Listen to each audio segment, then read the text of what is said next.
जहां एक तरफ पंकज ने दे डाली आरती को जेल में डालने की धमकी और छिड़ी दोनों के बीच जंग, और वहीं दूसरी तरफ काव्या, हाँ वही चंद्रमान की बेटी, उसने आरती को अंजलि समझकर दी चंद्रमान को खबर। यह सुनकर वह पहुंचा गणेश के घर। वहां पहुंचकर उसने कुछ किया ऐसा जिसे देख आपके होश उड़ जाएंगे। देखिए पूरी कहानी। हेलो मित्रों, आज के सबसे जबरदस्त एपिसोड की शुरुआत होती है। आरती पंकज से कह रही होती कि सुनिए पंकज सर, मुझे इस तरह डराने की कोशिश बिल्कुल भी मत करिए। मैं कोई बच्ची नहीं हूँ और मेरा नाम आरती है, जो कभी नहीं हारती। पंकज कहता है अच्छा तो आपका नाम आरती है। पंकज कहता है इससे पहले ही आरती बोल पड़ती है चलिए फोन रखिए। सुनकर पंकज भड़क जाता है और कहता है जबान संभाल कर बात कीजिए, शायद आप भूल रही हैं मैं एसीपी हूँ। उधर आरती फिर भी नहीं चुप होती और करारा जवाब देती है, जबान के साथ साथ मेरे कैमरा का शटर भी तेजी से चलता है। फिर आरती बिना कुछ सुने फोन काट देती। इधर पंकज बौखला जाता है और एडिटर से उसके घर का पता पूछता है, लेकिन लाल एडिटर बताने से मना कर देता है। इसके बाद पंकज लाल को चेतावनी देकर वहां से निकल जाता है। उधर आरती की ये सब बातें गधे सुन रहा होता है। वह आरती से पूछता है कौन था। फोन पर आरती बताती कोई था पुलिस, शायद उसका नाम पंकज पुरोहित था। गधे से सुनकर चौंक जाता है और कुछ बोलने ही वाला होता है, तब तक आरती बाय बोलकर निकल जाती है।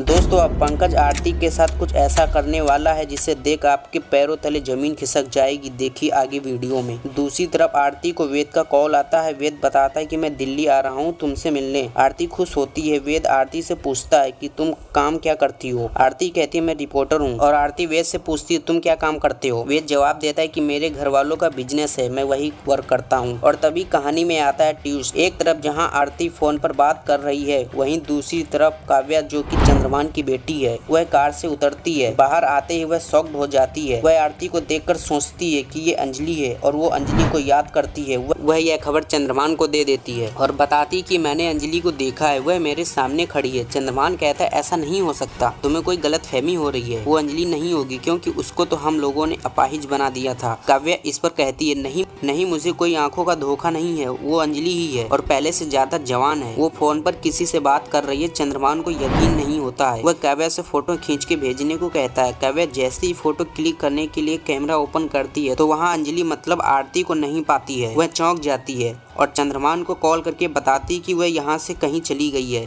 इस पर चंद्रमान कहता है अगर ऐसा है तो मैं खुद बस्ती जाकर गणेश, अवस्थी और अंजलि को देखना चाहूंगा, वो व्हील चेयर पर है या नहीं। अगर नहीं होगी तो मैं फिर से उसे व्हील चेयर पर बैठा कर आऊंगा। और फोन काट देता है। अगले सीन में चंद्रमान बस्ती पहुँचता है और अंजलि के घर जाता है। वहाँ उसका सामना गणेश, अवस्थी से होता है। दोस्तों बाकी की कहानी देखिए अगले वीडियो में, जहाँ होगा युद्ध और जब आरती का सच आएगा बाहर तो कौन सा नया तूफान आएगा।